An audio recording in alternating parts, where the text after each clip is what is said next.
Jamani wapenzi wasikilizaji wa Ajira Update, tunafahamu ya kwamba tunapokea maswali mbalimbali na bila kuchoka, hata kama mtu akiuliza zaidi ya mara mbili na mwingine akaja akauliza, basi hatusiti kumwelekeza kwamba inakuwaje.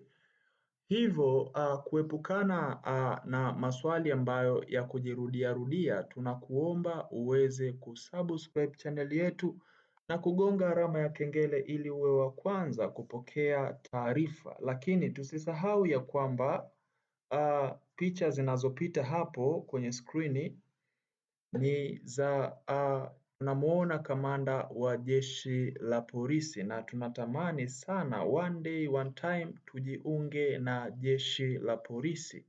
Kuna picha hapo kamanda anaelekeza namna gani ya kusolve matatizo ya ardhi. Sasa iko hivi, ngoja tu preview swali la ndugu yetu ambalo ameuliza.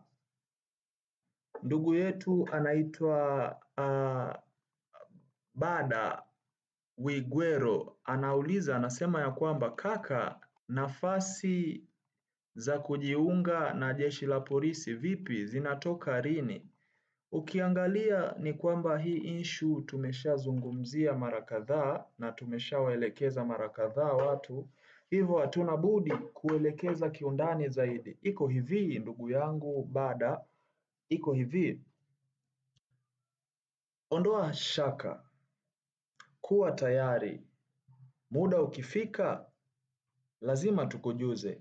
Kwa nini nasema hivi? Sababu nafasi zimeshatangazwa wakati wa budget kwamba kuna nafasi kadhaa na majeshi yatashare hizo nafasi.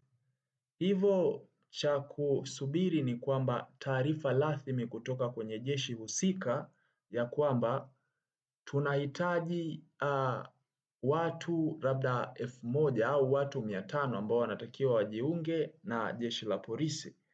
Hivyo tusubiri tu taarifa rasmi, lakini ndugu yangu sidhani kama mwezi wa 6 huu ama wa 7 utaisha bila tukio.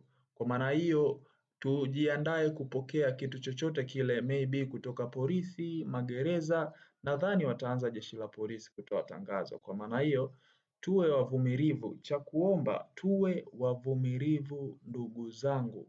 Uvumilivu ndio kila kitu kwenye haya maisha na mvumilivu hula mbivu.